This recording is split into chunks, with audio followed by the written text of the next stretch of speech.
But on a serious note, to the extent that black relationships have survived as they have, what say you about that 400 years later? It is amazing that black relationships have lasted for 400 years. They lasted this morning. They're also going to last tonight, and you may not even know the person to whom you're going to have the relationship with. But they do tend to go over. Relationships do go over like that. And as we move into what has happened to this, I know that our relationships sometimes really reach a low ebb. That's one of the reasons why we wrote the book, How to Find and Keep a BMW, a Black Man Working. That was spelled out in there. It's just very serious. Because our relationships didn't start yesterday or last week. It also started 400 years ago when those 19 persons were here. And I want you to remember something very important that one of our by any means necessary power brokers told us, and that was Malcolm X. He said, if we can only remember that you didn't land at Plymouth Rock. Plymouth Rock landed on you. And it's very essential that we kind of keep this in place.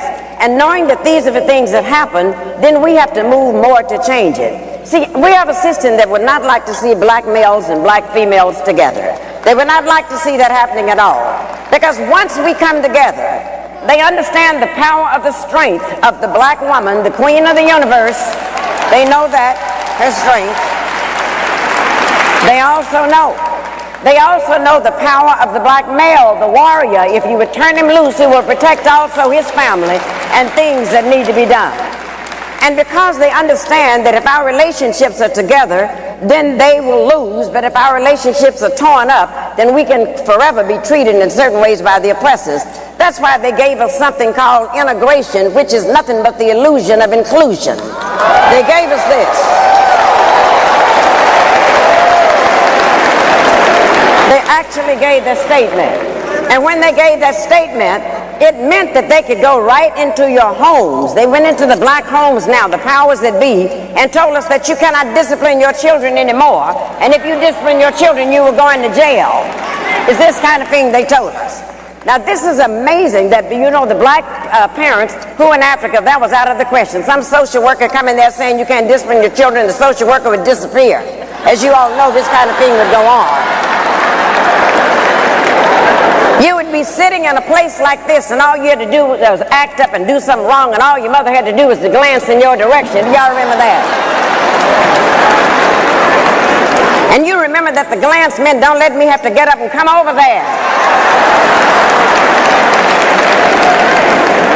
And every once in a while in the black family, there was a fool who would challenge the glance. And if you could get home over the foot, over the ironing cart, over whatever, you were sent to the backyard to get something off the peach tree. And if you brought something in that was too short,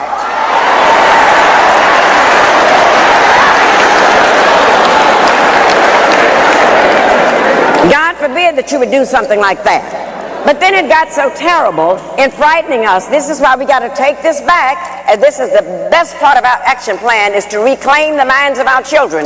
Because then they went into the public schools and took discipline out of there.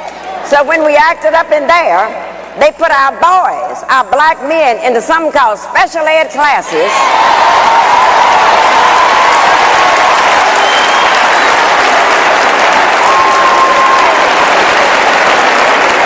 And as you know, those special ed classes are nothing but holding cells until they can go to the state prison.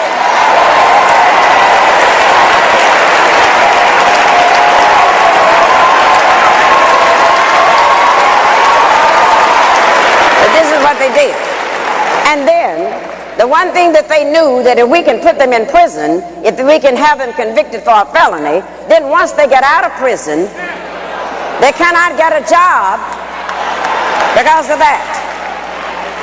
They cannot get the job. And then if they happen to eke out and find a job, then they have to pay taxes on a job, yet they cannot vote. And I call that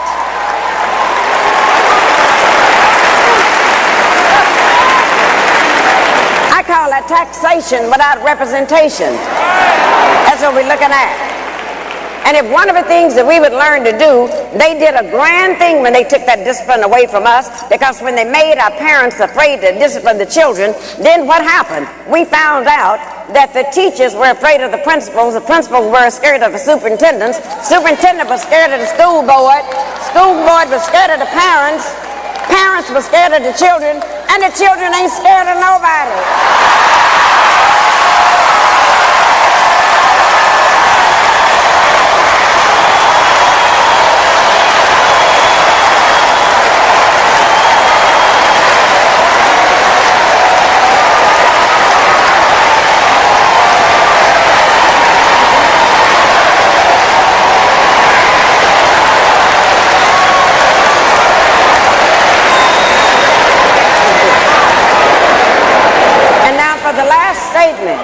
The last statement, the reason why we're so pleased to have the covenant, it makes all of this type foolishness stop. It's going on under Angela Glover in San Francisco. It's all over the country, and they're all saying we finally have a movement where we can take back over the minds of our children.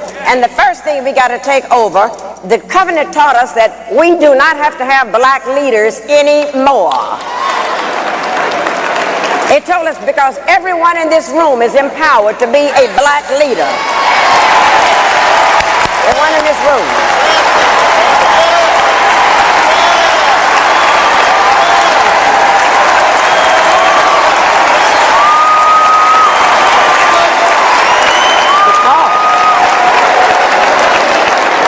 Because see, right now, these people that you're calling black leaders are not what they used to be with Marcus Garvey's day.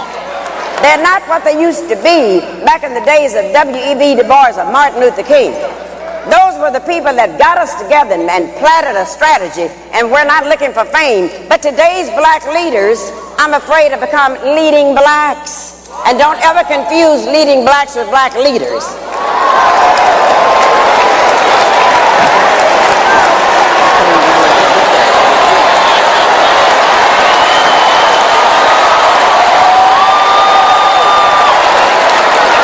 Let me tell you why you don't do that. One of the reasons you don't confuse them, black leaders are chosen by you. They're chosen by the people they're going to lead. They're chosen by us. But let me tell you about the leading blacks.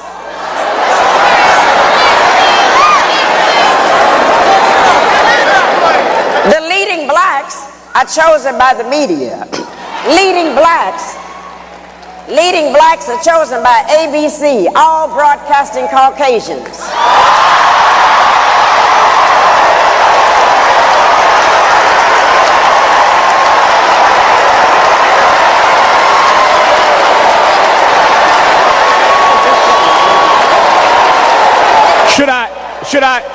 Should I stop her or let her go?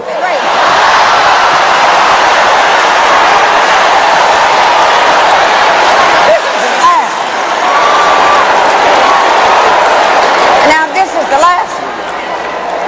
last one. Leading blacks are also chosen by NBC. Nothing broadcasting but Caucasians. And the rest are chosen by CBS, the Caucasian broadcasting system. And when you allow leaders to be chosen by the media that's owned by the corporations, when you get ready to change your lives, when you get ready to demonstrate, when you get ready to march, when you get ready to come to the covenant, when you get ready to endorse and make Tavis one of our next elected officials, but what happens?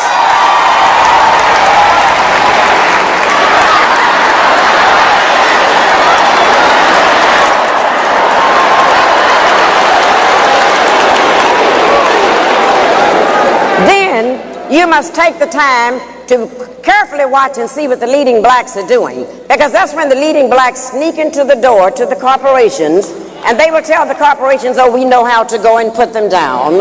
We know how to get you some real affirmative action Negroes to come in here and work. We know how to do that. But at the end of the day, the leading blacks lead the corporations, and the leading blacks have gotten paid while we have gotten played.